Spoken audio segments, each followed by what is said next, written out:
What does the Bible say about divorce? Are there any biblical reasons for divorce that are not adultery-related, but are still acceptable by God? The Bible doesn't exactly read like a modern legal code, so when we dig into topics like divorce, we're often left piecing together various scriptures to get the full picture. Let's break it down.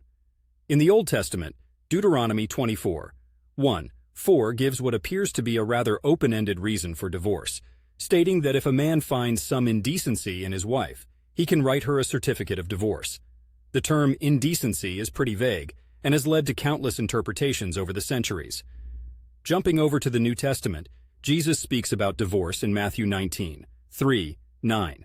He's pretty strict about it, emphasizing the one-flesh unity of marriage and only giving adultery as a clear-cut reason for divorce. However, this doesn't necessarily mean that adultery is the only acceptable reason, just that it's the only one explicitly mentioned by Christ in this particular passage. Apart from this, the Apostle Paul introduces a caveat for abandonment in 1 Corinthians 7:15. Here, Paul says that if a believing spouse is left by an unbelieving partner, the believer is not bound in such circumstances.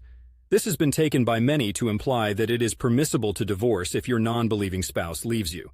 It's not an exhaustive list, and the Bible isn't as explicit as we might like it to be on the topic. These passages have been the focus of much debate among theologians and church leaders trying to understand what is permissible in God's eyes. And it's worth noting that interpretation can vary widely among different Christian denominations and cultural contexts. Interestingly enough, the underlying theme in many of these biblical references is the importance of the marriage bond and the gravity of the decision to divorce. The expectation is not to look for loopholes to end a marriage, but to uphold its sanctity and work through challenges. Of course, this assumes a marriage has a foundation of respect and safety, which modern sensibilities, thankfully, demand. Here in Portland, we've got a pretty diverse religious landscape, and I've noticed that even within the same faith, you'll find different takes on tough issues like this. So, diving into the scriptures, discussing with knowledgeable clergy, and reflecting on one's own conscience are crucial steps for any believer wrestling with this question. Marriage and divorce surely aren't topics to be taken lightly in any context, and the same goes when looking for answers in the Bible.